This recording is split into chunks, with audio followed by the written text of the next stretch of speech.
Good afternoon. I'm Susan Hirschman. I grew up in the Birmingham Temple and now in New Jersey in a congregation there. So I'm very pleased today to... Okay, I'll walk closer. There's it. Right. All right. So I am honored and pleased to be introducing Rabbi Adam Chalom. Like me, we were both raised at the Birmingham Temple, the founding congregation of Humanistic Judaism. Some of Adam's accomplishments include the following. He's a rabbi of Kol Hadash Humanistic Congregation in suburban Chicago. He's on the editorial board of the Journal of Humanistic Judaism and has served on the advisory council of the Humanist Institute. He's also served as dean for North American section of the International Institute for Secular Humanistic Judaism since 2007.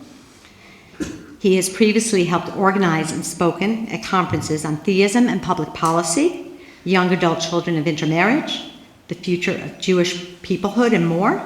He has contributed to several published volumes, most recently Humanistic Judaism and Secular Spirituality in Religion, and the entry Humanistic Judaism in the Encyclopedia of the Bible and its Reception. He's edited 2 books, Jews in Muslim World, Solving the Puzzle, and Rabbi Sherwin Wine's A Provocative People, A Secular History of the Jews. And he's developed a 50-session adult education curriculum on introduction to secular humanistic Judaism. So those are just some of the things he's done, and now here he is to tell us more. Thank you, Susan. I'll apologize in advance. My voice is what it is. If I were a more religious person, I would think someone didn't want you to hear what I had to say, but I'm not, so it's just bad luck.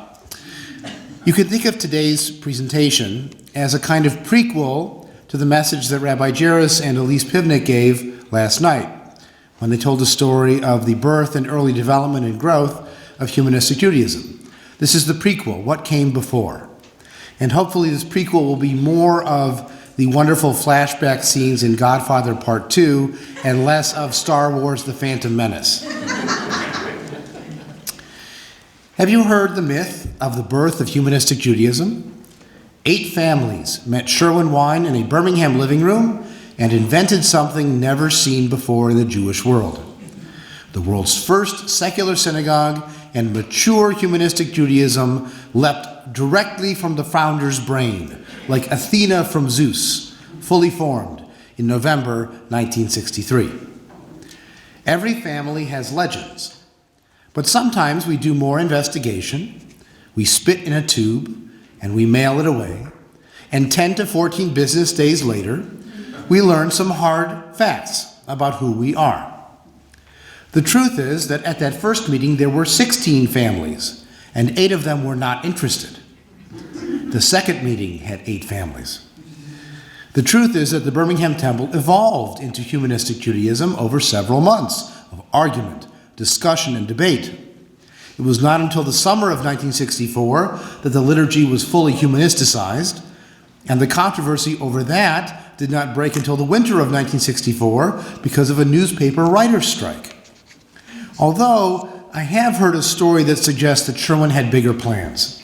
Supposedly, an early member of the congregation came to one of their services early that summer and said, "Well, I like the direction you're going, but there's still too much God in it for me." And supposedly Sherwin said to him, "Give me 6 months." Who knows? We are not creationists. We believe in evolution. Every living thing has evolved. It has changed in response to a changing environment. It has earlier ancestors who look more different the further back you go. And life branches in many directions. One common ancestor will have many varied descendants. Humans did not descend from chimpanzees. Both Homo sapiens and chimpanzees came from a common ancestor, though some of us are more Neanderthal than others. There's a reason why genetic testing is an almost billion-dollar industry. We want to know who we are and how we came to be. Yet there is more to be gained from roots than simple honesty and integrity. It's the same for an individual with Jewish heritage or a Jewish movement with forebears.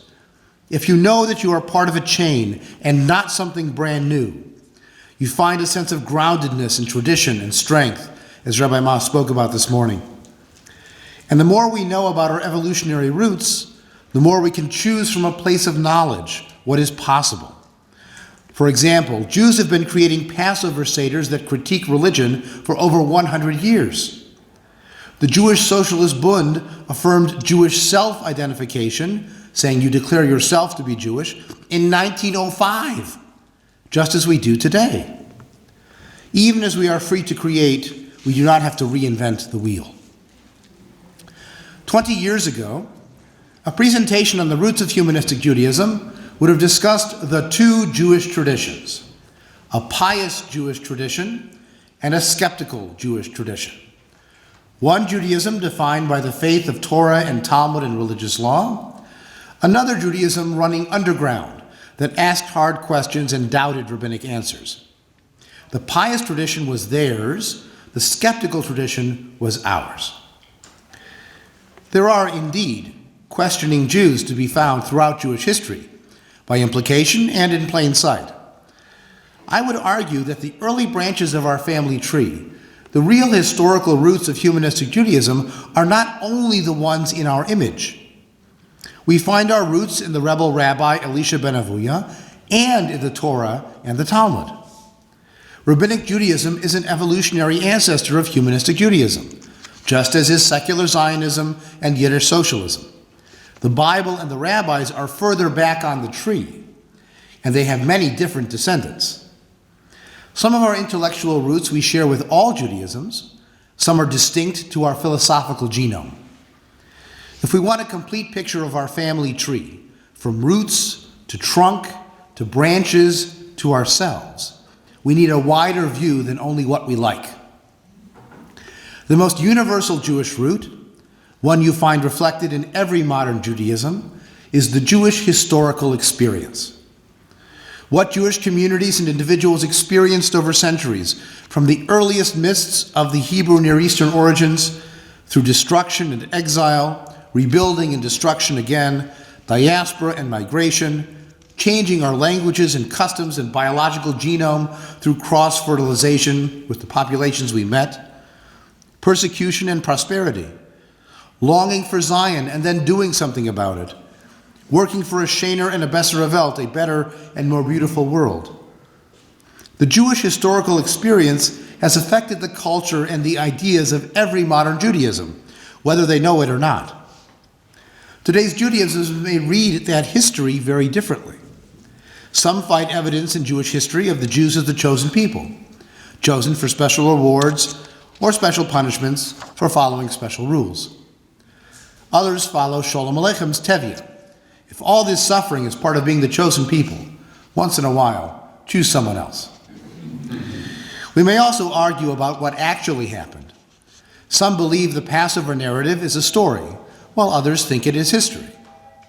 The Jewish past was and is our past, even though we should remember William Faulkner's insight that the past is never dead. It is not even past. Another universal Jewish DNA marker is the earliest Jewish literature, the Torah and Tanakh, the Hebrew Bible.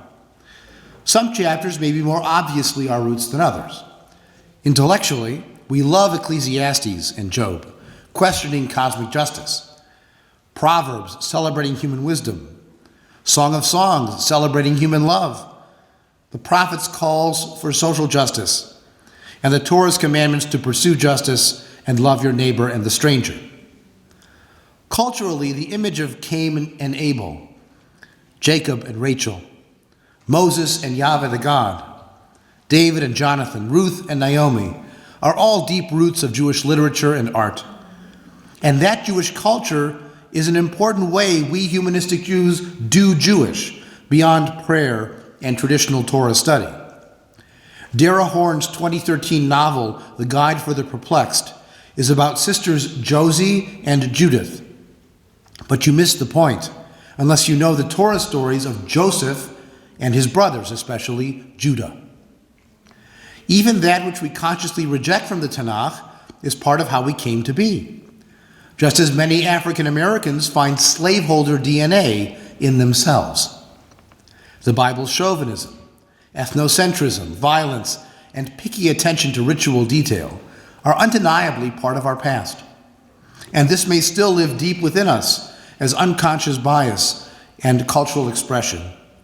Not everything from our past or in our deep psyche is wonderful. Naming its sources can be very important. Over 20 years ago, at an institute colloquium, Yaakov Malkin and Sherwin Wine had a spirited debate over whether there was a poetic truth to Genesis.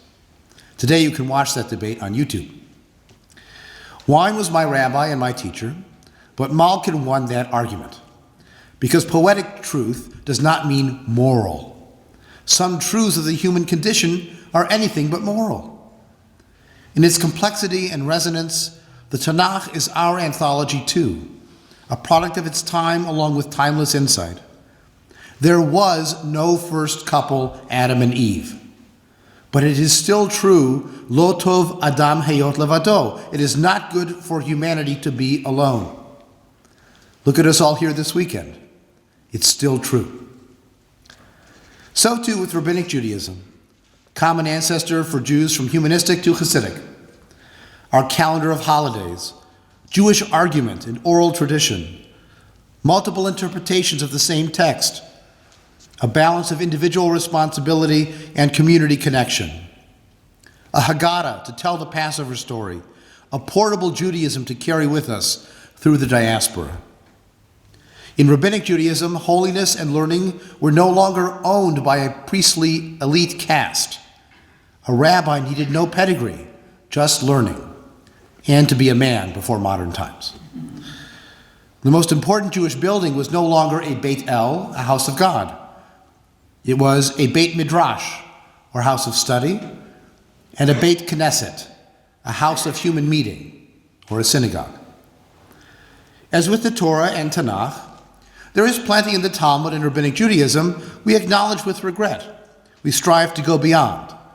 Misogyny, mitzvot, and mishigas, silliness. The rabbis took the principle of loving the ger, love the stranger, and they interpreted ger to mean convert. And so they turned the universal ethic of loving the stranger into a parochial ethic of loving someone who joins your in-group. To be sure, persecution had its impact on universalism, both then and now. And we think of mitzvahs today not only as commandments, but also as good deeds. Welcoming guests, honoring the elderly, peace in the home, avoiding animal pain, doing tzedakah or righteousness. These are all a part of humanistic Judaism today. They are not unique to us. They are some things that we share with other modern Judaisms from our common rabbinic ancestors. Jewish tradition contains both thesis and antithesis, authorities and rebels. We know about Job, who questions divine justice, but I would love to hear more about Job's wife. She faces the same tragic losses, and she is not afraid to blame the God that allowed it to happen. Even Abraham, negotiating the minimum number of righteous needed to save a city, challenges God. Quote, "Shall not the judge of all the earth do justice?" In Leviticus, Korach challenges Moses' preeminence with democratic language. And in rabbinic commentary, Korach becomes an anti-rabbi, using rabbinic arguments against divine laws. Mainstream rabbis in this period use what scholar Dov Weiss has called protest ventriloquism, having biblical characters challenge God, and they often win. The rabbis called the heretics of their day apikoros, from the Greek philosopher Epicurus. Evidently, enough Hellenistic Jews between 200 BCE and 200 CE liked enough Greek philosophy, the rabbis knew what to call them. If you read Epicurus, he sounds very familiar. Or consider the famous story of that rebel rabbi Elisha ben Avuya. Famously, he saw a man obey the Torah's laws, and when he went up to get eggs from a nest, shoo the bird away.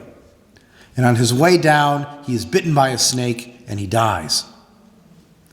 In the Torah, it says in the very next verse, "Follow these laws and you will live a long life." And Elisha says, where is this man's long life? Where is his life at all? And so he changes what he believes. He cuts off the shoots, in the rabbinic phrase. So much so that in some versions of rabbinic literature, they don't remember his name anymore. He's been replaced. Instead of Elisha ben Avuya, they call him Acher, the other. But where does his story appear, either as Acher or with his full name? It's no secret. It appears in the Jerusalem Talmud. It's compiled by the very establishment that he challenged. We didn't find him archaeologically. We found him in the mainstream texts. In fact, many of the stories in our collection, Humanist Readings in Jewish Folklore, come from the Babylonian Talmud. In the 9th century of the Common Era, in Central Asia, a Jewish skeptic named Chiwi al-Balchi wrote 200 objections to divine authorship of the Torah.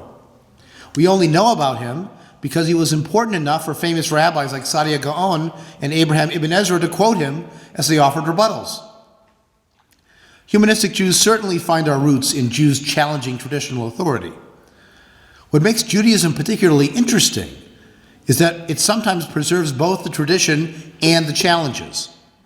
These rebels are in our Tanakh and Talmud, and in the Tanakh and Talmud studied by other Judaisms too. So these are the deep roots, the roots we share with all other Judaisms today: the Jewish historical experience, our earliest literature in Torah and Tanakh, Rabbinic Judaism's stories and laws and customs, and the rebels who live within and in tension with the tradition. Now we move beyond the deep roots into the trunk of modern Judaism, those Judaisms that grappled with philosophy and science and historical study and enlightenment. Now our intellectual DNA diverges from the traditionalist orthodoxy and begins to become more like who we are now. Here we find Jewish philosophy, from Philo of Alexandria around the year 0 to Moses Maimonides in the 12th century and beyond, all trying to harmonize Jewish identity and tradition with rational thought. And again, very mainstream.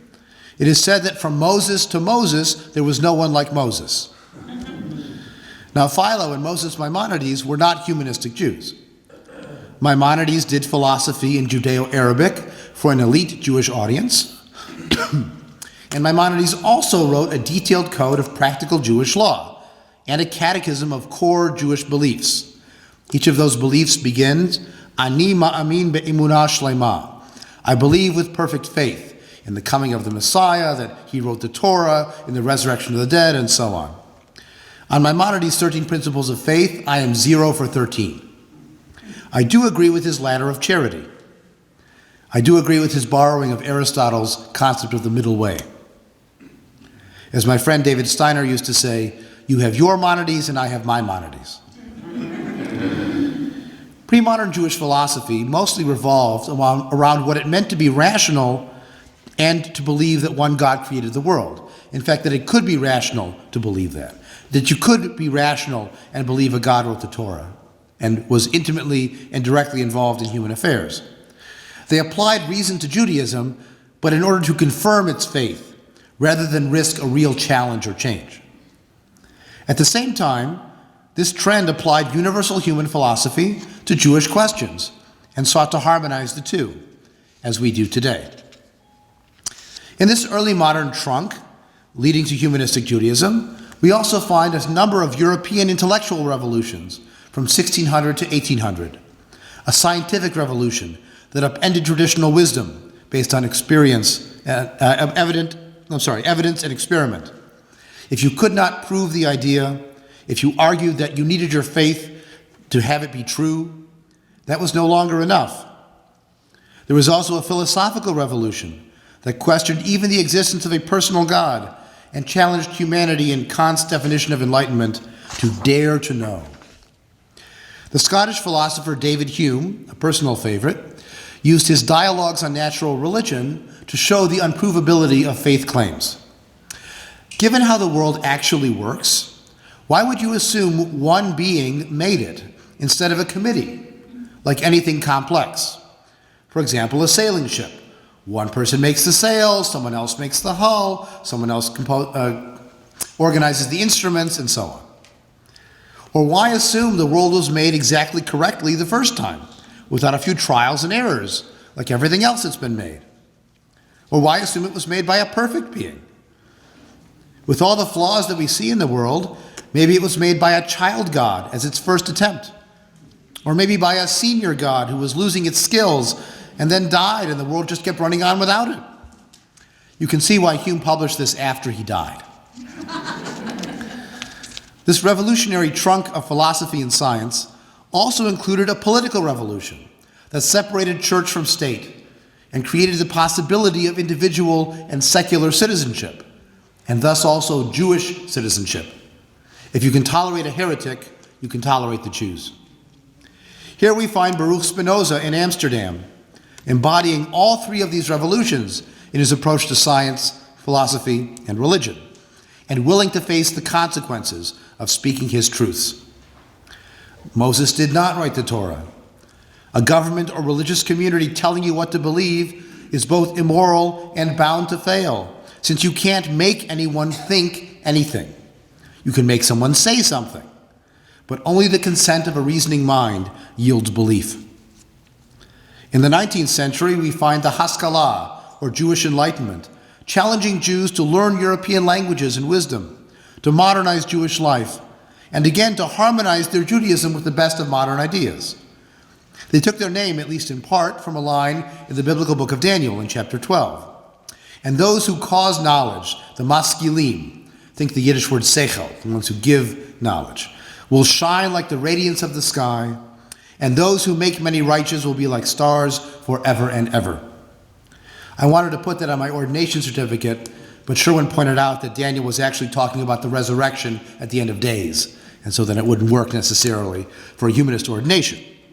But it's a nice line. And in fact, we ask our rabbis, traditionally the question when you ordain a rabbi is, Yoreh, can he teach? Yoreh, he can teach, you answer. And then Yadin, can he judge the law? Yadin, he can judge. And so what we ask of our rabbis is, Yoreh or Toreh, can he or she teach? And Yaskil, Taskil, can they enlighten? So we're still drawing on that heritage of the Maskilim. In one of their most famous poems, the Maskilim counsel Jews to, quote, be a person on the street and a Jew in your tent. Be part of the general society and keep your Jewishness to yourself. Another way to think about it, Jewishness became part of who we are, but not always the defining characteristic everywhere. That sounds familiar today too. And the Haskalah won. 80% of the world's Jews today are integrated into the modern world. That was not the case when it started. We also find here in this trunk the beginnings of Reform Judaism, which made what at the time were radical changes. They edited the prayer book to remove repetitions and objectionable content. They translated their sermons and services into the daily language people spoke and understood. They accommodated religious practice to the realities of modern integrated life. When you primarily did business with Jews, being closed on Shabbat and Sunday wasn't a unique problem. But the more you interact with general society, the more 2 days being closed is a problem. Plus, you might want to accept your non-Jewish neighbor's invitation to dinner once in a while. What do you do about that? Reform rabbis also evolved their role from judging Jewish law to leading Jewish ceremonies, preaching and teaching Jewish ideals, and helping Jews navigate being Jewish in the modern world. That transition from Yadin to judge and be a judge into the modern role of the rabbi. All of these parts of our trunk should sound familiar to humanistic Judaism: philosophy, science, political secularism, challenging authority, and changing Judaism. Again, we are not the only modern Judaism to find these Jewish origins in our family tree. Reform, conservative, Reconstructionist, even modern Orthodox Judaism share traits from these trends.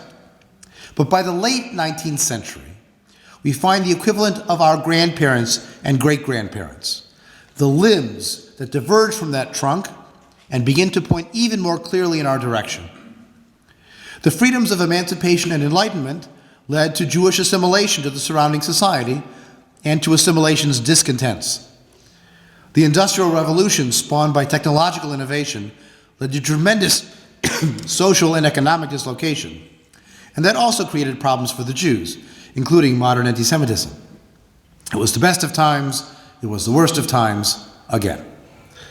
At this point in Jewish time, there were 4 main limbs that went in different directions in response to these challenges. Now, 2 of those limbs are not part of our intellectual DNA. There were some Jews who rejected modernity and its challenges and opportunities to varying degrees. They decided to remain a nation apart, different, visually and theologically other. These were the Orthodox, Haredi, or ultra-Orthodox. There were also those who wanted to integrate into Western culture while maintaining a separate Jewish identity through religion. So they might change their dress or diet and call themselves Germans of the Mosaic faith, with other Jews as their co-religionists. Their Judaism was billed as ethical monotheism and reform, or gradual historical evolution and conservative. These movements were certainly part of many of our family biographies, but their approaches to Judaism are not key parts of our DNA in Humanistic Judaism because of their emphasis on Judaism as a congregational religion of supernatural beliefs. Now, the 2 Jewish limbs that were new in this period that are part of who we are, so now we move from the roots to the trunk, and now we go to the limbs branching off. They are 2 different directions that disagreed vehemently with each other, but they're both part of who we are. Remember, the Haskellah's dilemma was how to manage being a person on the street and a Jew in one's tent. So one solution would be, just be a person everywhere. Universalism, the temptation to be cosmopolitan, literally a citizen of the world. The Roman playwright Terence said, "Nothing human is alien to me." And Jews attracted to universalism would have agreed. Some of them were socialists and communists, like Leon Trotsky, aka Lev Bronstein. And they wanted to be part of the global working class revolution. Some were idealists, like the linguist Ludwig Zamenhof, who invented a universal language called Esperanto to bridge cultural differences. Felix Adler trained as a Reform rabbi, but found Reform Judaism too parochial, and so he founded Ethical Culture as a community organized by deed, not creed. Anarchists like Emma Goldman, revolutionaries like Rosa Luxemburg, feminist progressives like Ernestine Rose. Some of these universalists rejected their Jewishness, some were indifferent, and a few maintained it as part of their biography, albeit at arm's length. That doesn't mean they always had a choice about it. Ludwig Zamenhof refused to join a Jewish Esperantist group, but he is buried in the Warsaw Jewish Cemetery. And sometimes their insistence that all proletariat lives matter meant they ignored the particular challenges of the Jewish people. As a chief rabbi of Moscow supposedly said, Trotsky makes the revolution, the Bronsteins pay the bills. Still, part of our humanistic Judaism today, even if some of us are bourgeois capitalists, is the attraction of universal humanity, a common cause, concern, and community with all people everywhere. The other limb from this period took the opposite response. How to balance being a person in the street and a Jew in one's tent? Why not make the street Jewish too? Just like there are Polish streets and Romanian streets and Japanese streets. If ethnic groups could push for the right to use their language and celebrate their culture, and in 19th century Europe many aspired to political independence to really be the masters of their collective fates, why not the Jews? There were many varieties of Jewish nationalism in this period. There were colonization efforts from upstate New York to rural Argentina. There was a particularly Jewish style of socialism, sometimes called the Bund, that, unlike universalist communism, celebrated and fostered a distinct Jewish identity. There was Yiddish-focused diaspora cultural nationalism. And of course, there was Hebrew-focused Zionism in many flavors. There were many arguments between these different groups. What language should the Jewish nation speak? Should they speak Yiddish, which most Eastern European Jews already spoke? Should they speak Hebrew, the language of Jewish tradition and the Bible? Or should they choose a modern European language and become part of the modern world? Where should this Jewish street, with its Jewish newspapers and Jewish theaters and Jewish political parties and Jewish government offices and Jewish libraries and a Jewish policemen's union, a la Michael Chabon's novel, where should this Jewish world be located? Should we emphasize Jewish cultural autonomy in Europe, where most Jews already were? Or does the Jewish national project need to happen where the Jewish nation was born? Eretz Sion v'Yerushalayim, the land of Israel and Jerusalem. Today we have many differing views on the benefits and dangers of nationalism, patriotism, group loyalty, structural challenges of trying to run an ethnic democracy. But the core idea of Jewish peoplehood, a global Jewish family, is a common thread through all the varieties of Zionism from far right to far left, and through Yiddish diaspora nationalism and Jewish socialism too. These two limbs of Jewish universalism and Jewish ethnic nationalism still inform our debates in humanistic Judaism today. We still argue about what Jewish languages and how much of them to use to celebrate our Jewish life. We still grapple with the balance of group identity and human solidarity.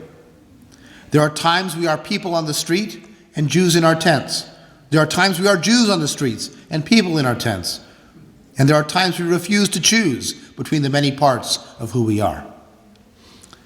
At the intersection of these two last limbs, where universalism met Jewish peoplehood, here we find now the branches, from roots to trunk to limbs to branches. We find the branches that lead directly to the new bud of humanistic Judaism in the 1960s. From the universalist side, we see humanist philosophers like George Santayana and John Dewey exploring human reason and experience to define beauty and truth and the ethical life, and how to balance individual autonomy with group responsibility.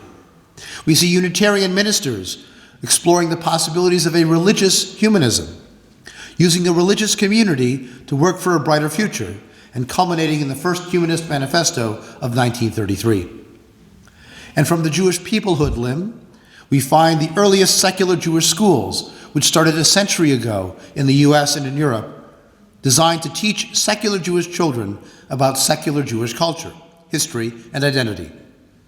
We read about the secular kibbutz that envisioned new Jews celebrating a new Judaism that they had created for themselves. And Mordechai Kaplan's Reconstructing Judaism, as they say now, back then Reconstructionist Judaism, which saw Judaism as an evolving religious civilization. Almost a century after his magnum opus, Judaism as a Civilization, the book still asks all the right questions. We may disagree on the answers, but great questions. So here we are, at the end of those last branches, at the budding of humanistic Judaism in the early 1960s. And that's where my story of our family tree, our roots, ends. I hope you can see not only how this family intellectual tree shows some of the diversity of the many strands that come together to form who we are, but also how the knowledge of that past can be part of the conversations this weekend and moving forward. And this is just 40 minutes or so. Our rabbis study this for 70 hours of seminar time. How do we want to understand how we got here? What is the theme of our family tree? Over the course of Jewish history, new beginnings have generally reflected one of two impulses. The first option, we'll call them the rebels. What we are doing is a radical break with the past, a new beginning. These rebels were often reluctant to acknowledge their evolutionary origins or parallels with earlier versions of Judaism. Think labor Zionism, contrasting on one hand the old Jew of tradition, who was physically old and passive and gray and bent, compromising and oppressed. On the other hand, the new Jew of labor Zionism, bold, strong, fighting back, working with his hands, creating anew, like the archaeological mound of spring, aka Tel Aviv. We could think of humanistic Judaism as a rebellion, a break with the past, a new species whose roots are less relevant than its choices today and new circumstances. The other Jewish option, call them the restorers. They claim that what they were really doing is restoring an original, true version of Judaism. Early Reform Judaism called itself prophetic Judaism, calling for justice rather than rituals as they read the prophets. Rabbinic Judaism claimed that Mount Sinai saw both a written and an oral Torah given there, and that oral Torah justified their many changes over the centuries. So which is secular humanistic Judaism? Are we a new Genesis, created all at once by Sherwin Wine from the dust of the ground? Or are we another example of making Judaism great again? Of course, the honest answer, and what appears in our intellectual DNA and our family tree, is both. We are a break with the past, and we have roots that go back and carry forward. The truth is that change is the Jewish tradition. Can we resist looking forward a bit too? What seeds, what fruit will follow us given these roots and trunks and limbs and branches? There will be expressions of secular, cultural, humanistic Jewish identity that we cannot even imagine. Online synagogues, interactive Jewish virtual reality, and that is as it should be. The Lebanese poet Khalil Gibran once wrote this poem about children. I think it also applies to looking forward from this family tree of humanistic Judaism. Your children are not your children. They are the sons and daughters of life's longing for itself. They come through you, but not from you. And though they are with you, they belong not to you. You may give them your love, but not your thoughts, for they have their own thoughts. You may house their bodies, but not their souls, for their souls dwell in the house of tomorrow, which you cannot visit, not even in your dreams. You may strive to be like them, but seek not to make them like you, for life goes not backward, nor tarries with yesterday. You are the bows from which your children as living arrows are sent forth. Someday we will be part of their roots. Let us strive to be thought of well. Well, that ends the formal presentation.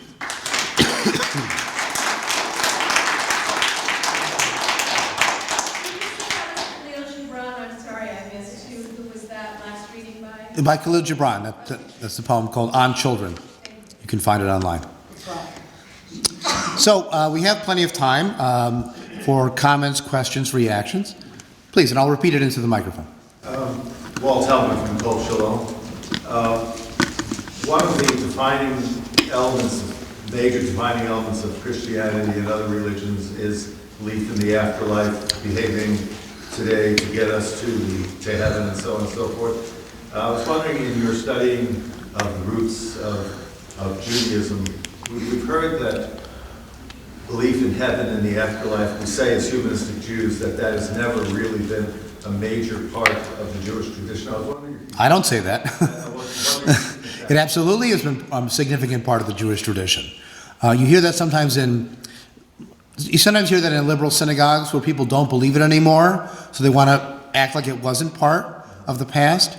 If you read the 1885 Pittsburgh Platform created by American Reform Judaism, it's so unself-conscious how they defeat their own point.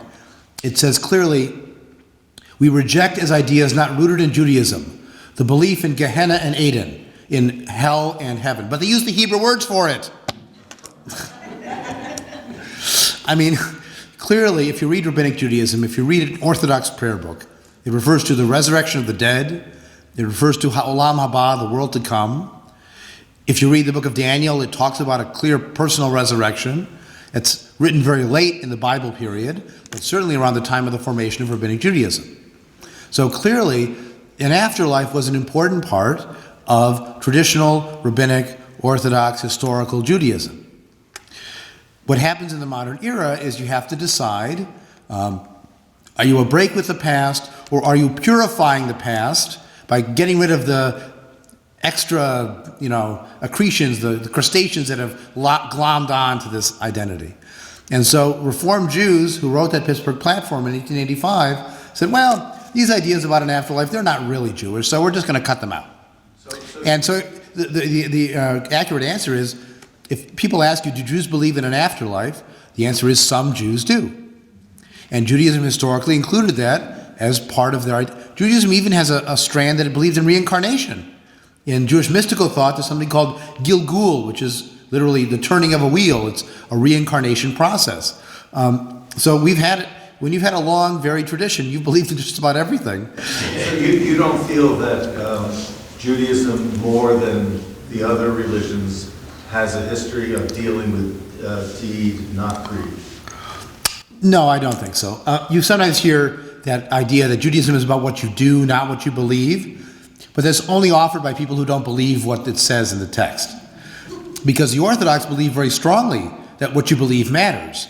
Someone who's an Apikoros, who doesn't believe the Torah is from heaven, who doesn't follow commandments, is not allowed to do a Torah reading in the synagogue, is not allowed to count for a minyan. This sometimes becomes a problem for those Orthodox Jews who are living what they call in the closet, secretly not believing it, but living in Orthodox practice lifestyle. Should they volunteer for a minyan? Should they decline a minyan, knowing that for the other people they wouldn't count?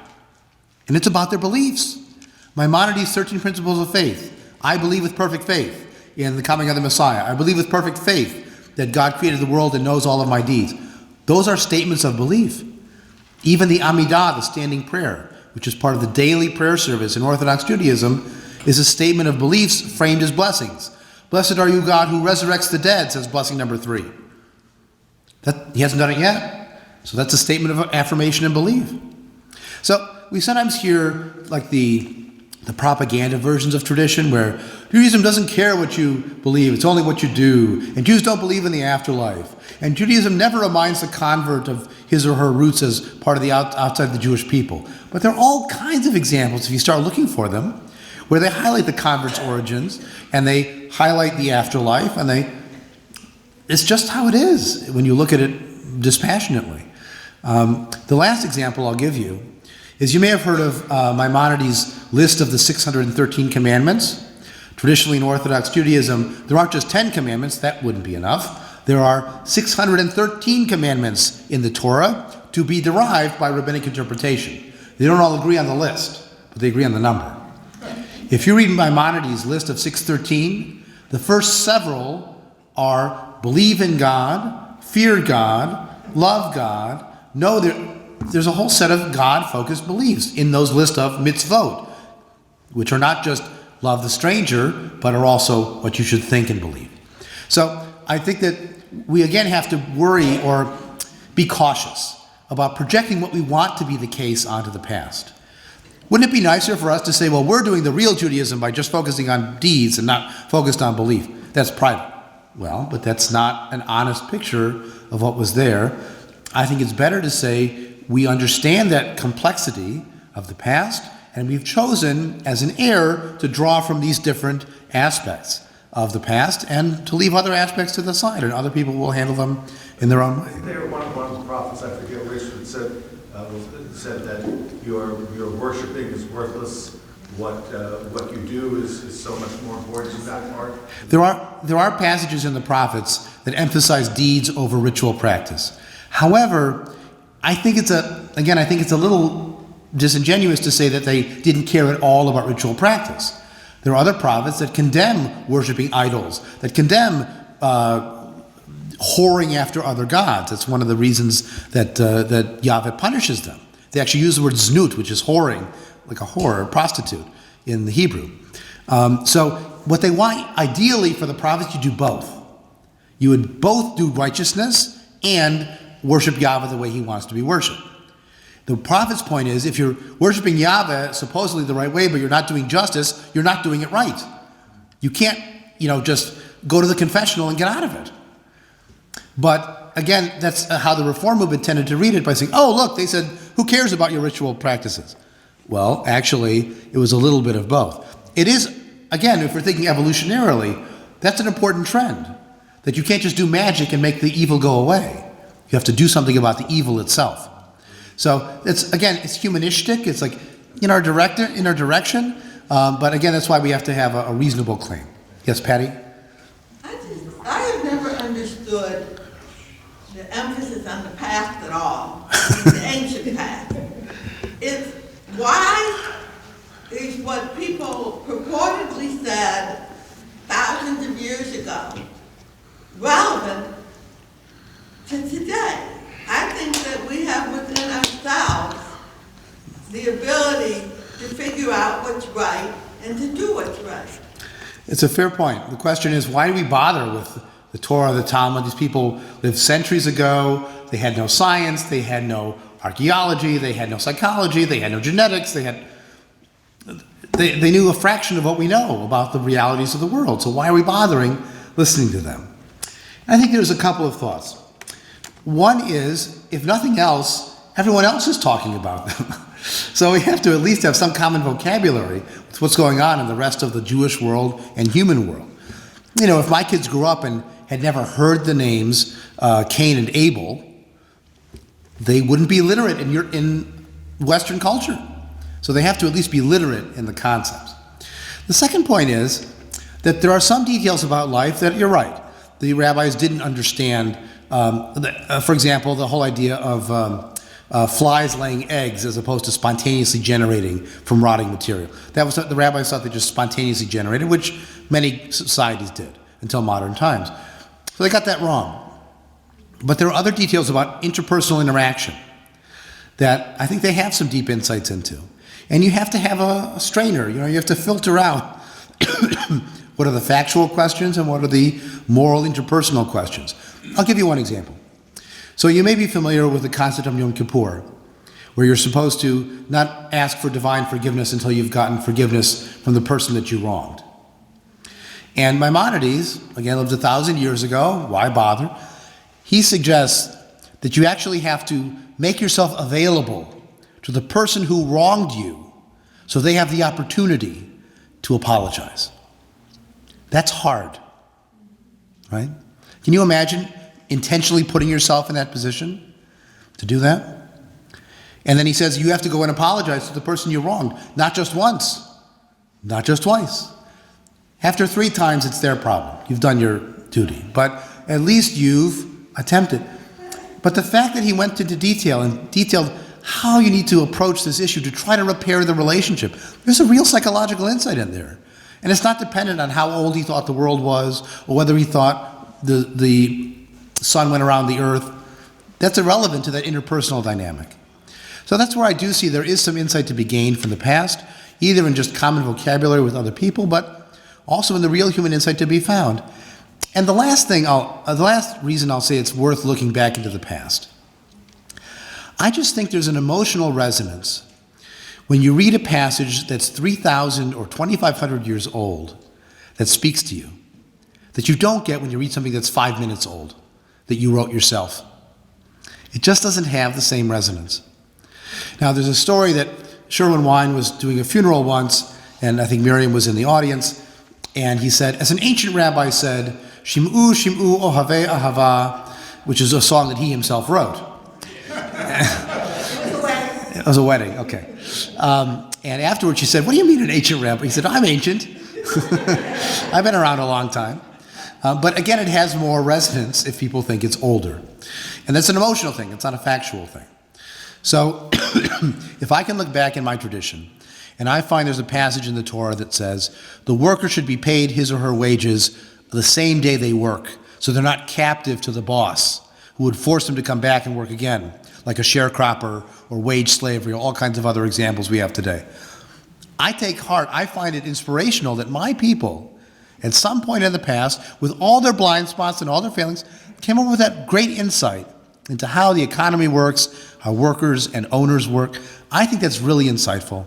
And I get a sense of nachas, I get a sense of pleasure that my people had that insight into the human condition. And that only comes from being that old. You know, if I read something from the Democratic Socialists of America about wage slavery, it's not going to have the same resonance that that passage in the Torah will have. Yeah, Gary.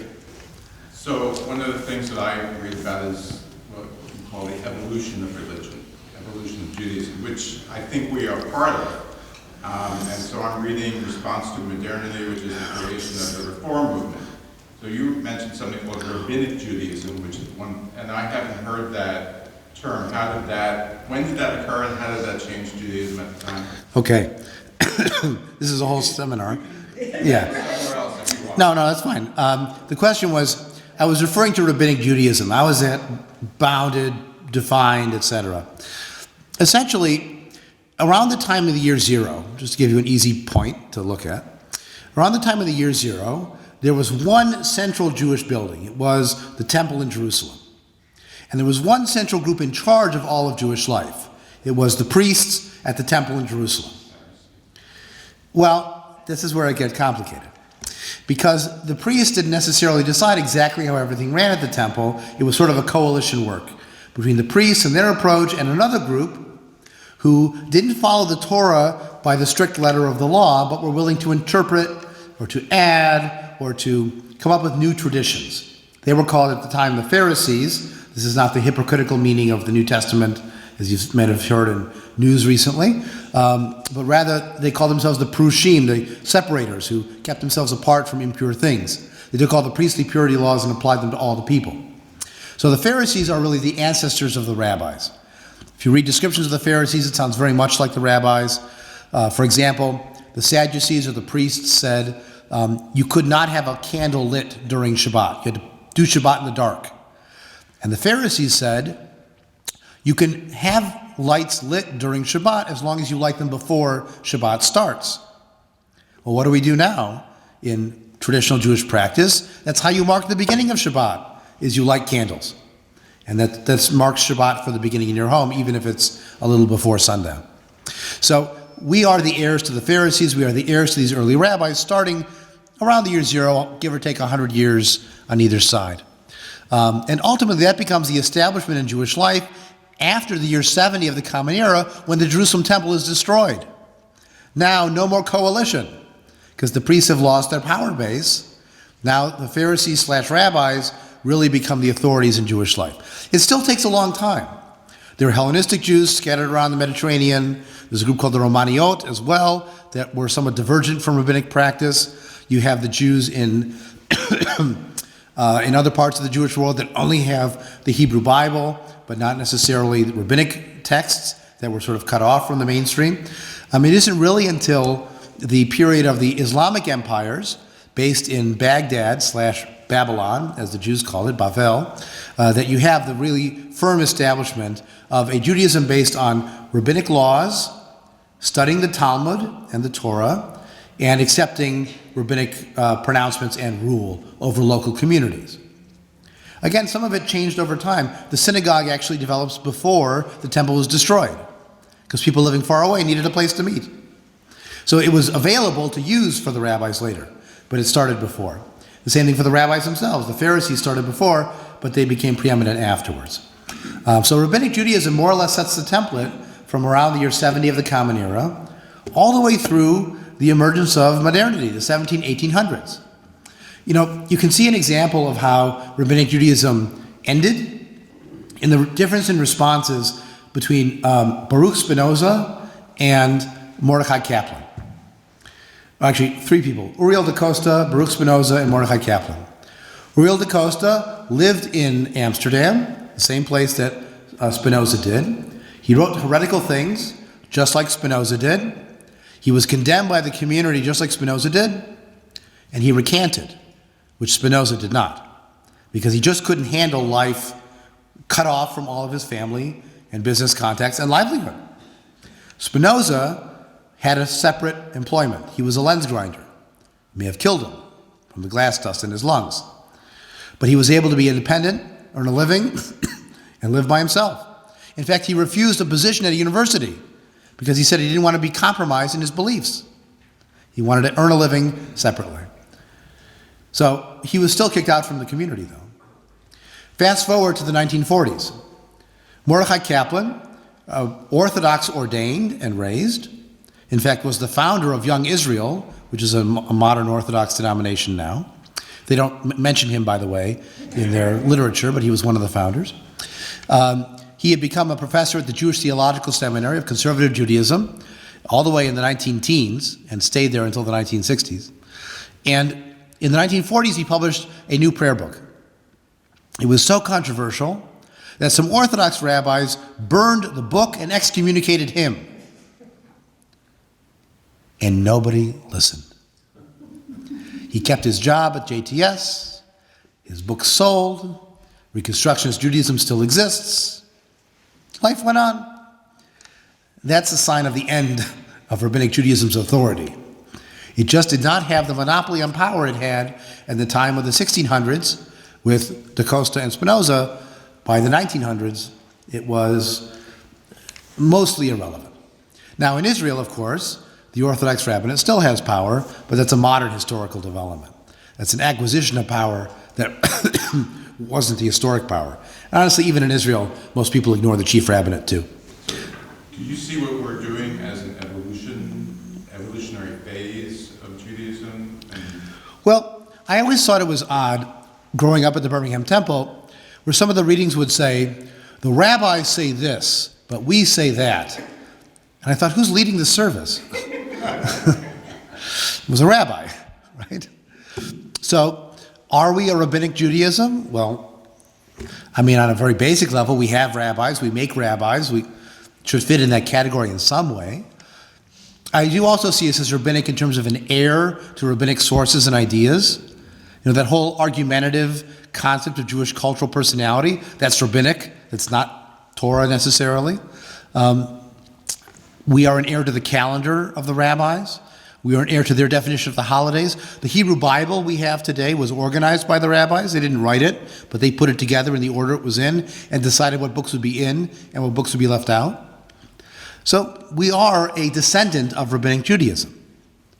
I mean, you could argue, this is part of the argument between conservative and reform rabbis, that if you're not doing Jewish law, then you're not really a rabbi. If you're just counseling and giving sermons and leading services and approving budgets at a board meeting, then that doesn't matter. If you're not doing Jewish law and making legal decisions, it's not really a rabbi. Of course, the conservative movement is rejected by the Orthodox movement because the Orthodox say you're not doing Jewish law right. You're not doing it strictly enough. You're not doing it traditionally enough. You're too flexible. And they would say, conservative rabbis don't quack like a rabbi and walk like a rabbi. They don't count either. And they ordain women. But even in the modern Orthodox world now, there are women being ordained. And some in the ultra-Orthodox world reject them. So I'm not in the business of cutting people out. I think it's okay for people to feel included. And that's why I like the idea of the family tree with multiple descendants.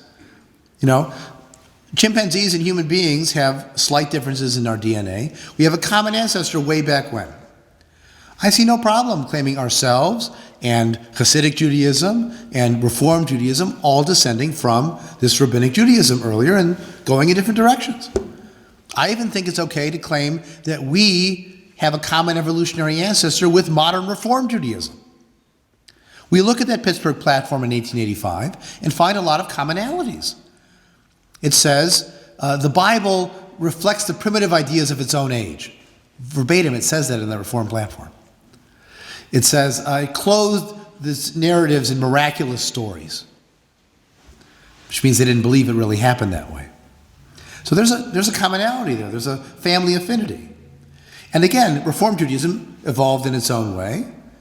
I don't think it's an accident, honestly, that Sherwin Wine and Daniel Friedman, two of the founding rabbis of our movement, were both ordained as Reform rabbis.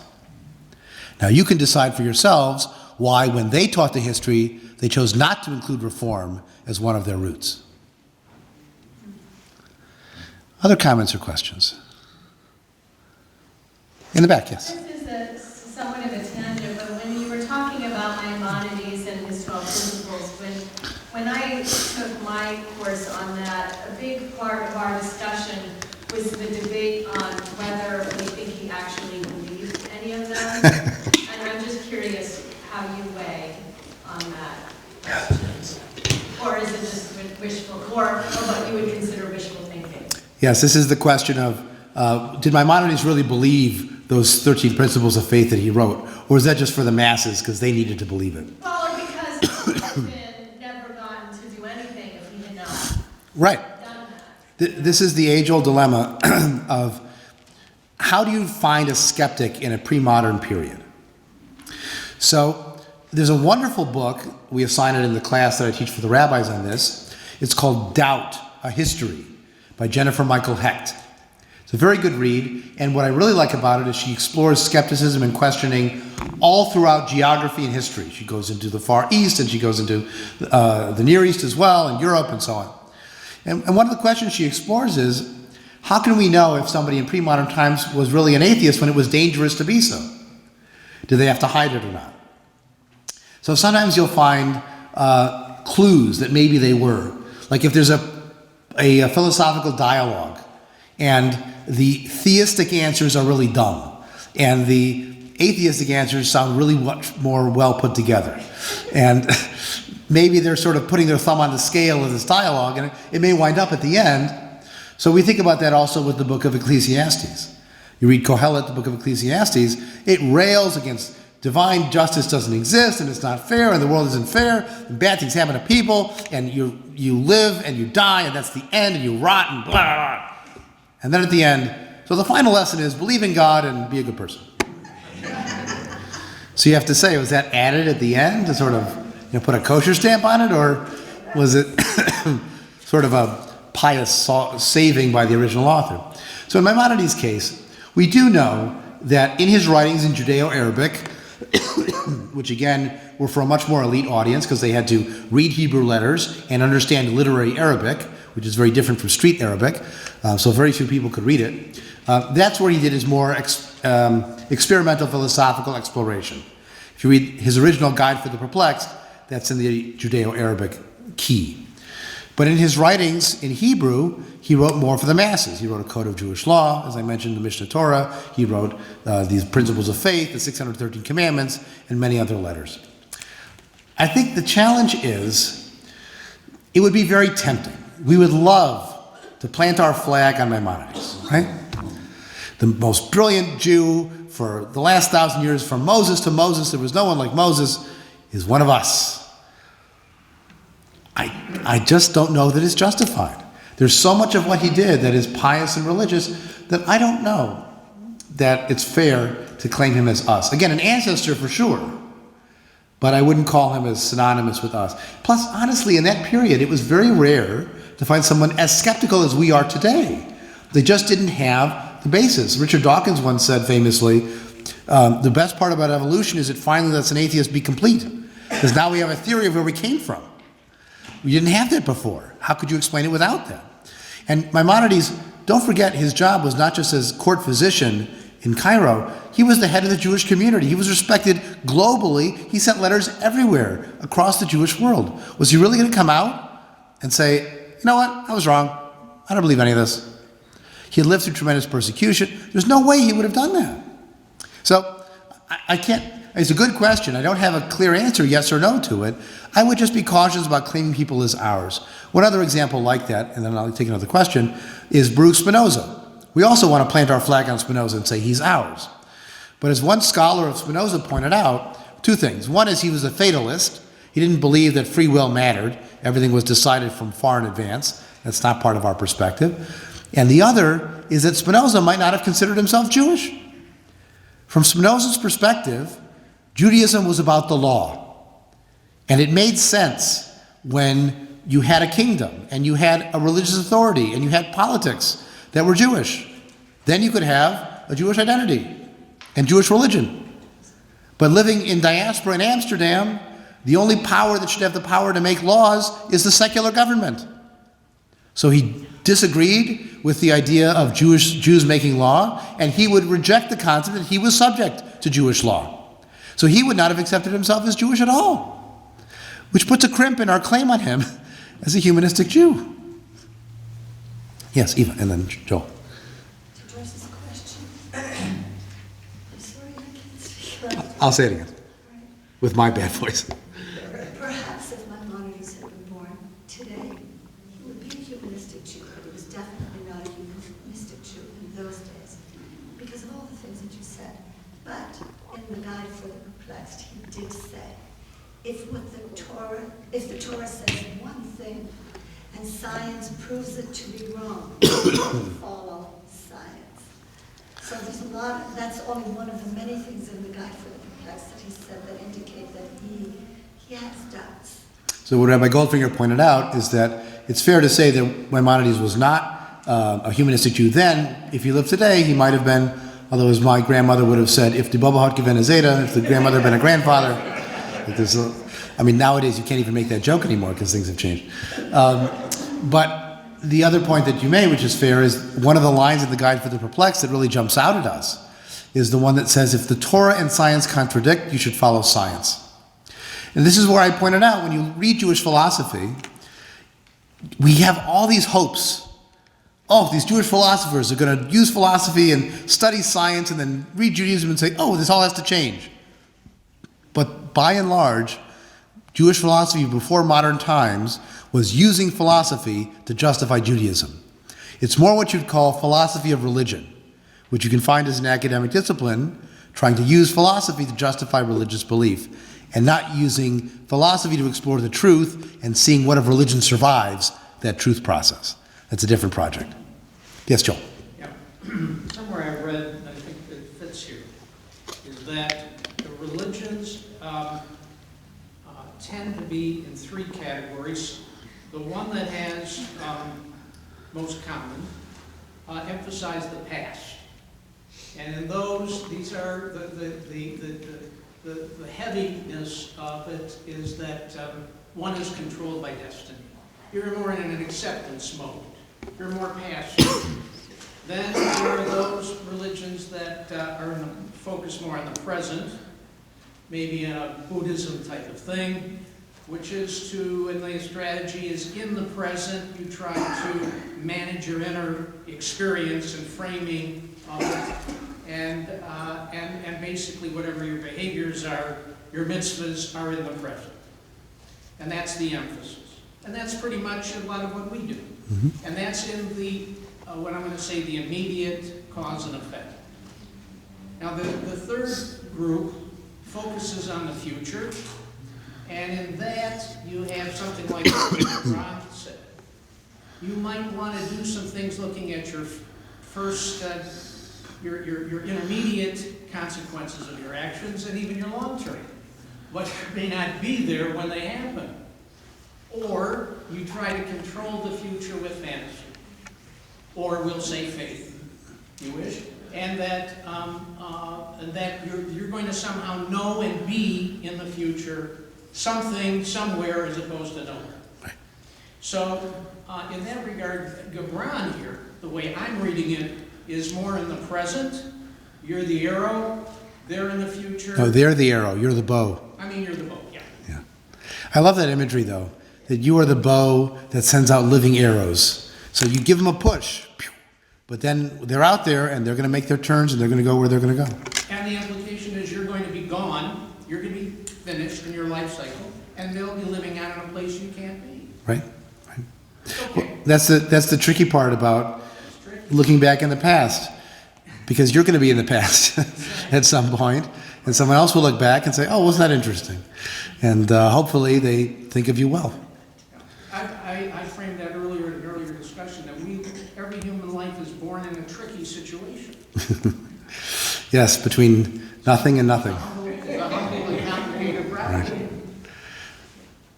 Any other comments, questions, reactions to our sense of roots? As I said, this is just the tip of the iceberg. We teach many hours of this for our rabbinic program.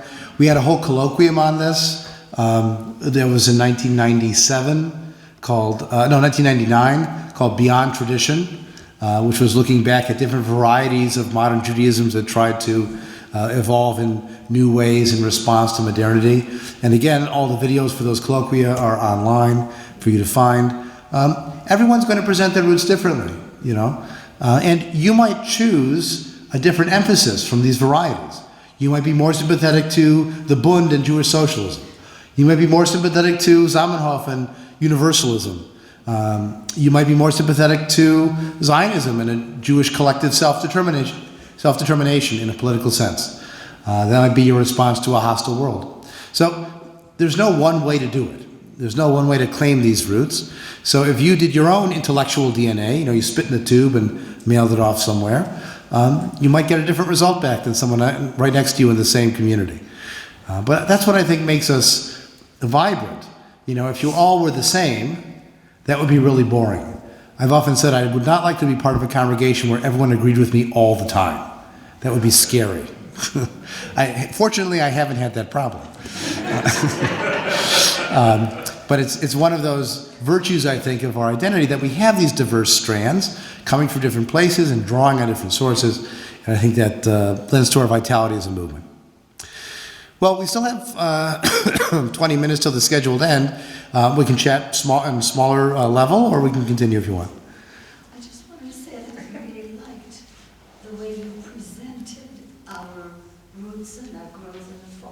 tree for 100 trunks and all of that.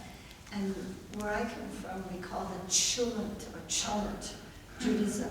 You put a whole bunch of things to it, but by the time it, finish cooking overnight, it looks completely Right, the stew comes out very different than the ingredients. I actually started this presentation when I was writing it, breaking it down by percentages, like a DNA report, but it got too complicated. So I decided let's go with the tree. I'll take a private seminar. Okay, fine. Okay, yes, please, Susan. I just want to comment on the question about, or the discussion that Patty brought up about why do we go to the past? And as a person who is newly, connected to the education of young people in this community, the prospect of teaching those very old stories to the youngest generation in our communities is daunting because it's so hard to understand. But, there's almost like why bother, it's too complicated, it's too, but also as a history teacher, that humanity has gone through repeated similar, struggles, and to say, why bother? It's like, wait, we can't throw away Shakespeare, even though he's not Jewish, but who better understands humanity than a man who wrote 500 years ago, right? So I think, it's like saying, why bother traveling? When you go to the past, someone else said it better about, history is traveling. What is that phrase about, history is another country or something like that? But I think that for all of our knowledge and everything, there are people who were able to do things brilliantly without Google. And they could teach us something. And I think we also, because I think in a previous session we were in, I heard rumblings of poo-pooing the young people who don't know anything. And I think, Whose fault is that? we're the history, so we have to value the history because we are the history too, right? And the future, those arrows, they have new things to offer as well. And different generations will emphasize different things. There's a whole rebirth now of interest in the Bund and Jewish socialism that in the 1980s might not have been particularly interesting because that wasn't the dominant sort of political trend on the political left. So, you can find things come and go. Klezmer music faded away for a long time in the assimilationist era and had a rebirth in the late 70s and 80s with multiculturalism. So, again, things ebb and fade. Part of our job as the archivists is to make sure it's all available so people know what they're choosing from. I think that's important too. And in the end, you talk about teaching these stories to different ages. You're a different person when you read the story, So I read Catcher in the Rye when I was in 9th grade. I hated it. I did not like it, did not connect it. This guy was a whiner. I just found it not interesting at all. I read it maybe 5 years ago. I still didn't love it, but I got it a lot better now. And so I think the same is true for these stories. If you read the Abraham arguing with God story when you're 5, it's going to be different than when you read it when you're 15, and it becomes part of the parent-child dynamic. Or when you read it when you're 25 and you're talking about social justice. And the same stories can lend themselves to different conversations all the time. And so part of what we do in my community, we made a curriculum map where we wanted to see are we touching on all the topics we want to touch on over the course of their educational process through the school. And that includes Bible stories. We want them to have some literacy with the Bible. And it's okay if a story shows up more than once, because they're going to be different when they come to it. Plus, people join the school at all different ages. We can't assume we have them from K to 10. And it will apply differently for a different lesson. So it was fine to come back to the Garden of Eden in different contexts and so on. Yes? A question about the afterlife. Christianity versus Judaism. In the era when the pagans were choosing between Christianity and Judaism, Well, that wasn't... I'm not sure that it was really like a idea fair.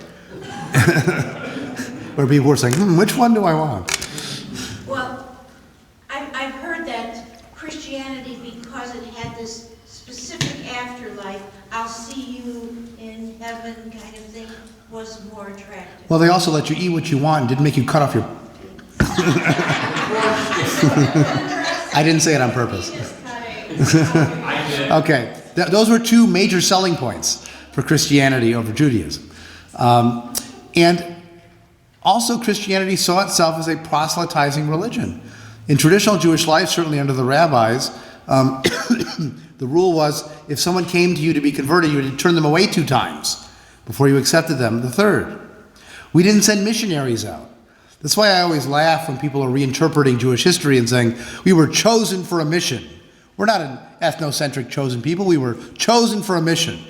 So I say, where were the missionaries? If you were chosen for a mission, we never sent anyone, we didn't put people on ships and send them out to other countries. We weren't. We were very insular, self-focused. So we weren't, looking to sell the message out there. We were interested in us. And to be honest, it was a survival strategy. If you're an oppressed small minority living in societies that oppress you to varying degrees, be it Christian Europe or the Muslim Middle East and Central Asia, it helps to believe that you're better than everybody else, because why else would you suffer all this all the time? Why would I endure this if not with a conviction that there's a point to all this, and if I leave this group, I'm taking a step down on the hierarchy of life. So again, what was adaptable for survival in previous generations may be problematic today. We don't have to preserve a chosen people identity to maintain a sense of Jewishness. Because it worked in that time, it may not work. It may even push people away at this time. When people hear tribalism, they think bad. That's why I try to get people past the idea of, he's a member of the tribe. Well, that's tribalism. People don't like to hear that. Let's think of another way to bring us together. Any other comments or questions? All right, well, thank you all very much.